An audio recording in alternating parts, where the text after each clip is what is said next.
I'm here to just kind of film an opening for our video. Today we are going to be taking our kayak out for the first time, testing it. Yeah, that's right, we got a kayak. We're going to be testing it on the water, reviewing it for you, and giving you everything you need to know if you're looking for an inflatable kayak, or if you're just looking for some cool kayaking spots to go check out, or even just swimming spots. So stay tuned for this video.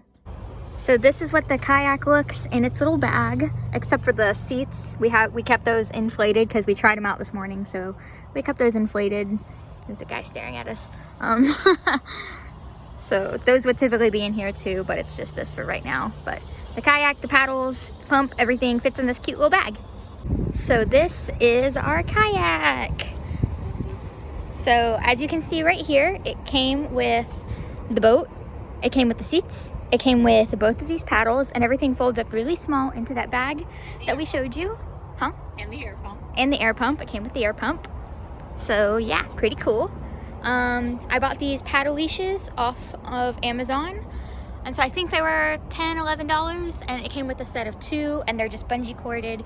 You can either slip knot them or you can Velcro them to your paddles, and then the other end is a slip knot or a carabiner that you can just hook to your kayak. I have one hooked to the back, and then I have one hooked up here to the netting up front. The seats are adjustable. You can adjust the back, you can adjust where they sit in the kayak, which is pretty cool. I'm pretty much always sits on the back. Up here, the netting. This is a first aid kit that we got from Walmart, and we have the patch kit for the kayak in here and some other emergency things. We have like a safety whistle, compass, some other things that you need when you're out boating. So yeah, this is it. We're gonna get it out here on the water. We're out here at Pope Duval in Florida, and we're gonna test her out today. Yeah. Out here on our kayak. Pretty nice.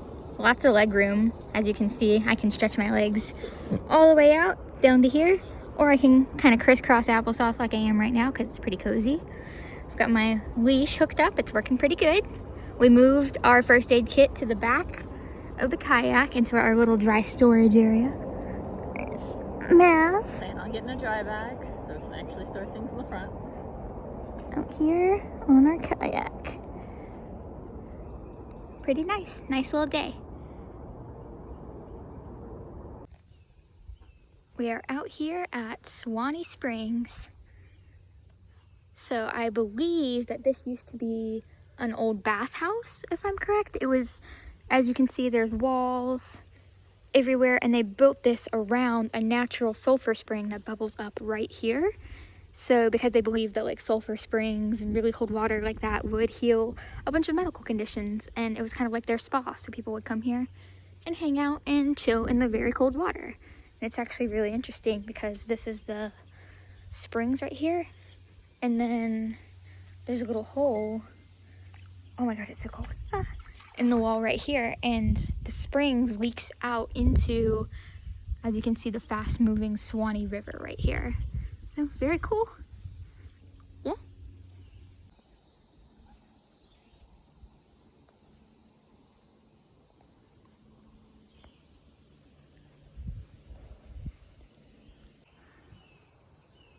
Check out these old pictures.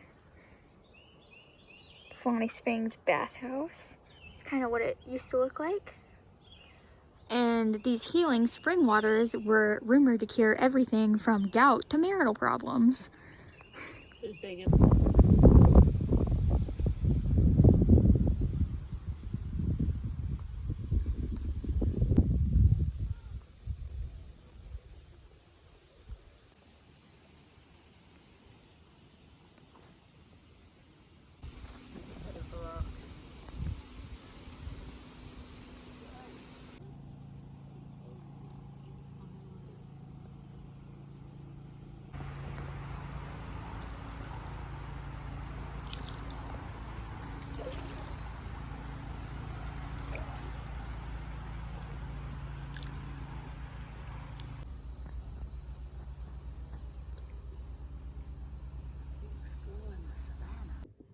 Hey guys, so I'm back and I just wanted to kind of review the kayak with you and what we thought and just some more information about it. So we have the K2 Challenger double kayak. They also make a K2 Challenger single kayak. If you're a person, you like our kayak and you're like, oh yeah, that's so cool, I want a kayak like that, but I don't need a double, they make a singles version for around $47. The double that we got was $87. We got ours from Home Depot online because it wasn't available locally, but I know that they sell the singles version locally around like Walmart and Academy, so definitely check it out if you're looking for that. So the kayak comes with a pressure gauge. It's a clear strip of plastic, and you use it to put on the kayak, and it measures how much air you're putting into it. So it makes sure you don't, overfill it with air and you don't underfill it with air, which is really cool. It also comes with oars that, completely fold down to nothing. Like, I think the oars fold down to this big. The paddles come off, everything, and then it connects into this big long oar. So that's really cool. We also learned that we can put the oars in our car, in our Kia Soul, without folding them up. So it just depends on how big your car is, if you want to, keep folding and unfolding, building and unbuilding them, But for storage purposes, they go down really small and fit in the bag with the inflatable kayak. It comes with a hand air pump. You can either hand pump it, which, air pump it, or you can use an electric pump. With the hand pump that we used, we have an electric pump, but we were like, let's try the hand pump. So we tried the hand pump, and it took about 10 minutes in total for us to blow up the entire kayak. That's with Mav over blowing up the kayak. So she would set it out, like pull it out of the bag, set it out, and she would go over and she would start pumping it up, mesh with the pressure gauge, and then I'd be over here and I would be building the oars. Like, I'd take the oars out of the bag and twist them together, and we would get done at the same time. So it was about 10 minutes of setting up the entire thing, which was really convenient. Taking it down is also very convenient too, because you just pull the little faucet plug and air comes out. It must have taken within a minute to 2 minutes for it to completely deflate, which is really cool. There are some items that you do need to hand deflate, which means you have to hold the nozzle so it can let the air out, because it's one of those bite nozzles. So those items are the small, it's like a small, I'm not sure what it's called. It's green and it looks like a triangle. You slide it into the nose of your kayak inside for the person that's in front, and it helps bump your kayak nose up a little. So there's that. I have no idea what it's called. And then your seats are also have that bite one that you have to bite and deflate it yourself. So that's just something to think about. What else? It came with a skeg. So it's like a fin, and you slide it into the bottom of your kayak and it helps it shift direction. So that's pretty good. Make sure you put your skeg on last, because your kayak is going to be tilted. Obviously it's flat if it's laying on the ground, but when you put the skeg on the bottom, it's going to be tilted a little. So make sure you put that on very last before you're about to go down to the water, because you don't want it to get dinged up or rip anything. So for sailing purposes, it sailed really, really awesome. We went out to the Suwannee River, which is about an hour from, we went to my mom's house, because she lives way out on the edge of Jacksonville, and there's a local lake out there called Duval, and it's just like a really big lake. A lot of people like to go fishing on it. There's some trails. It's not a very busy park, but we went out there and we thought that that would be a good water test for the kayak, because we definitely wanted to water test it, try it out on the water before we took it somewhere like a river where there's currents and streams and we can't really control it. So we did the water test at Pope Duval, and it went really well. We learned how to build the kayak. It is heavy to bring to the water, so once it's fully inflated, the kayak is heavy, but it's not too heavy, because Mav could completely carry the kayak herself. So she would be the one to, pick the kayak up and carry it to water and back. And then I would be the one to grab all of our stuff and bring it with us, and then load all the oars and all of our stuff into the kayak once it was done, which was pretty cool. So the paddle leashes that I got, they also worked very, very, very, very awesome. We didn't drop the paddles in the water like I thought we would, but I'm sure we will eventually when we're kayaking. So paddle leashes, invest in them. Good purchase. It sailed really, really nicely, like I said, and we didn't have any issues with it. I don't have any complaints. The only thing that we thought to just even make it better would probably be to get longer oars, because the paddles, they were a little bit short, so we would get splashed with water if you high paddled. So you had the high paddle, you know, paddle, paddle, paddle, paddle. So you would get splashed with water every now and then. So it wasn't too terrible, you know, we weren't soaked, we weren't drenched, we were in our bathing suits, but we were fine. So if that's a personal preference for you, then I would look into collapsible longer paddles, because these guys are long, but I don't think they're long enough. So yeah, paddles. And then we went and we took the kayak out to the Suwannee River, which from the area that we were at Pope Duval, it was an hour and 10-minute drive. So from where we live on the south side of Jacksonville, it's probably about 2 hours, 10 minutes roughly. So that's not something that we can do. We can't go out to the Suwannee every single day. So we can't, that was just like a one-time trip to try it out, because we were over there and we're like, oh, it would be so cool. So we went out to Suwannee Springs, which is open, because when I'm making this video, the coronavirus is going on, but Suwannee Springs is open. Groups over 10 are not allowed. So if you're having a big Springs party, don't come. They won't let you in. There's no ticket booth, there's no fee, there's no person guarding anything, but they have signs everywhere, and I feel like they have eyes everywhere, so watch out. Suwannee Springs, it's like a big spring. Like there used to be like a bathhouse over it, and there's a sulfur spring, and it bubbles up from like the earth into this big pool, and then there's a hole in the wall and it bubbles out into the Suwannee River, which is really cool. So a lot of people come swimming in the springs, and then you can go and you can swim in the Suwannee too, which is a lot of fun. Beware that the Suwannee River is deep.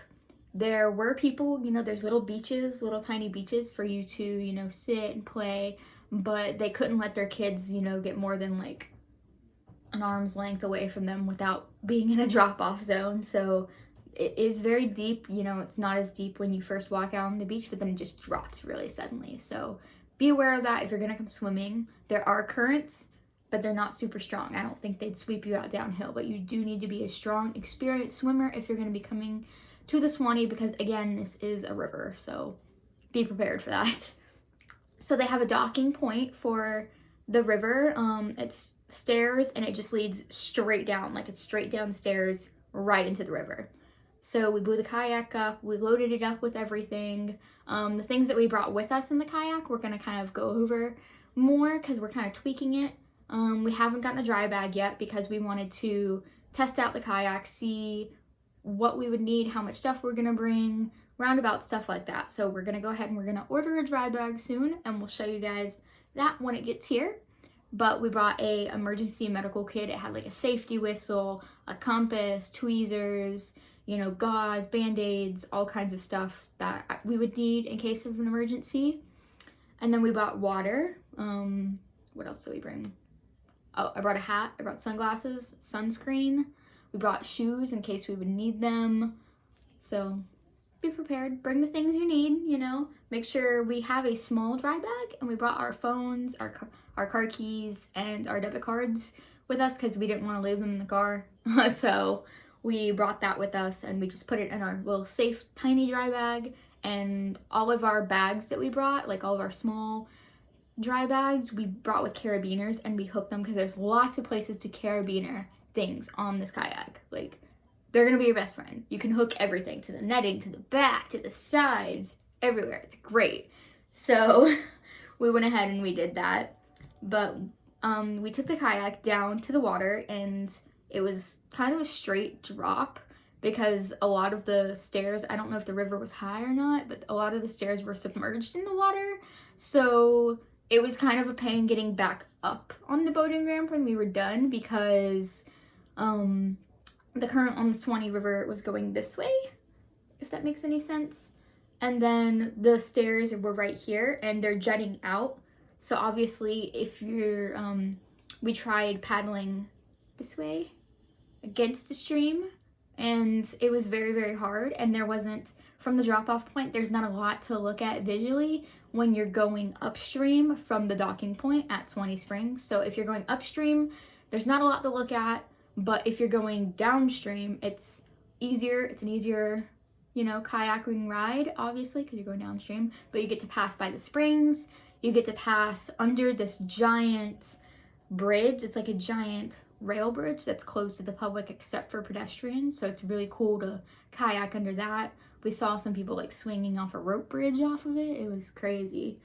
They had a little side creek, like a little side entrance that we found, and we kind of kayaked down that stream, and we turned around and came back, which was really cool. And then there's another second overpass that you can swim under, that you can kayak under, but we cut that as our cutting point to make sure we didn't get too far downstream and not be able to kayak back up, because when we kayak back up to where the docking point is, we're going against the stream. So we kayaked against the stream. There's a lot of docking points, like little beaches. They're not docking points, they're just beaches and land for you to kind of, you know, pull over to the side and pull your kayak up and take a little rest, you know, because you can't stop in mid water when you're going against the stream, because they're just going to push you back. So we would, you know, pull up to a little beach when we got kind of tired, drink our water, dip our feet in the water, and then go ahead and keep paddling back up river. One of the things we're going to do next time is bring our sand stakes so we can stake our boat when we're stopped at a beach rather than staking it with oars like Vikings.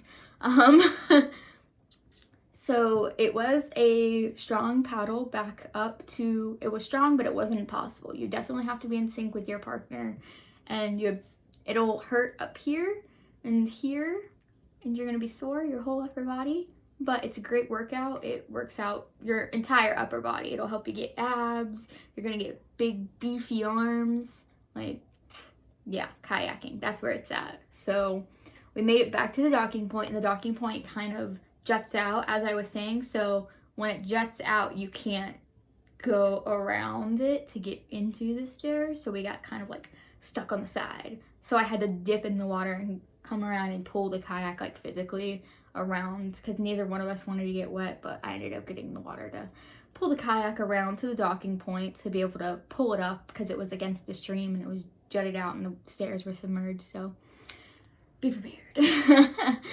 As always, when you're kayaking, check the weather, check the water, and check the wind. Weather, water, wind. Check all of those before you go out. You don't want to go out on a super windy day and be blown around. There was a boat, because I don't know if the Suwannee River is a no-wake zone. I have no idea.